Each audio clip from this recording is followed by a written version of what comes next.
Hi, Rick and Sonya. Hi. Hello.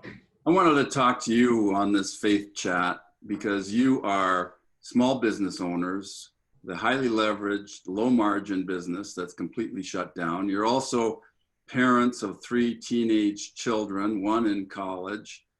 And when you take a look at the headlines of the newspaper today, it says maybe 12 more weeks of this. It has to be a little frightening. So I want to talk to you about how your faith has helped you or is helping you when you look at what's to come. So maybe we can start off by talking about, what, your the impact on your business and what you're looking at potentially, and then talk about how your faith is helping you. Yeah. You go ahead. Sure. So we own a restaurant here in Canada, and 2 weeks ago we had to close down, and we laid off all of our employees. And with a restaurant, right, you live week to week, right? Use this week's money to pay last week's bills. It's a hand-to-mouth, low-margin business, and we put a lot into it. And it's scary to think that it's going to be closed for a few more months. It's scary. You want to talk about? So facing that, you could lose the business. You've got other bills. You've got a house you've got to pay for. How does your faith affect you now? Well, I think our faith gives us a lot of comfort in knowing that God is working in us and, of course, all over the world. And his plan is way bigger than we could even imagine. And I remember when we started our business 5 years ago, I remember looking at this space that sort of fell into our laps and thinking, is this from God? Is this what he wants us to run a restaurant in a small town? I mean, I could never have predicted that. I was comforted by the Proverbs, trust in the Lord with all your heart and not on your own understanding. In all your ways, acknowledge him and he will direct your path. I kept on thinking, like, okay, this doesn't make sense that we could be doing this, but you know what? God is directing our path. And that verse gave us so much comfort when we started building the business, and it continued to for the 5 years that we've been running it.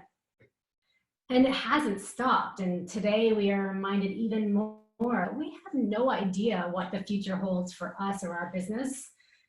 God is directing our paths. We just have to trust him. So are you trusting him that you will get through this and your business will bounce back and everything will be just fine in a few months? Or what if the path is different? What if the path is somewhere else that you never imagined you could go, or maybe even a more difficult path than you've had? Yeah, and there's been no promises that this path is going to be an easy one, right? There's been no promises that our business is going to survive past 2020.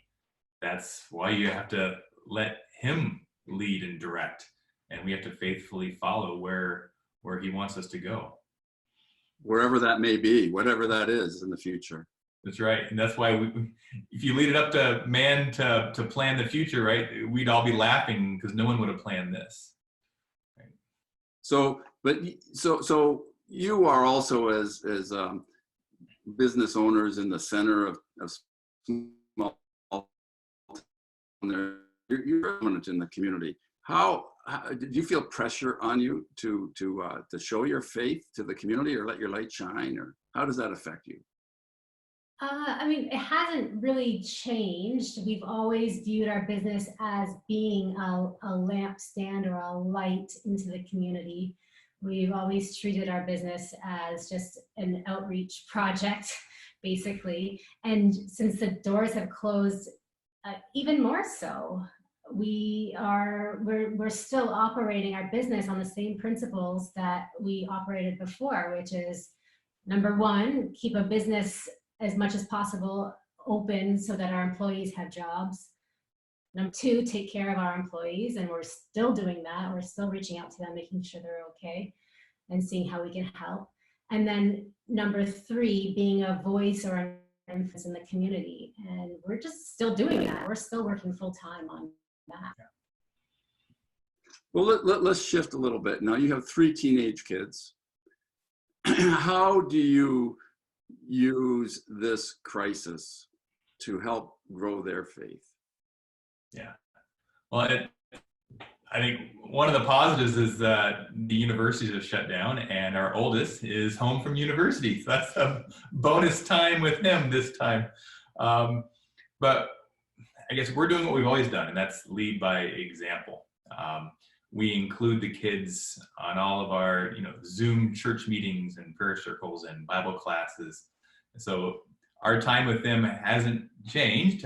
We're just now making sure we include them whenever we're talking to other people by Zoom, and we're not shying away from the hard conversations.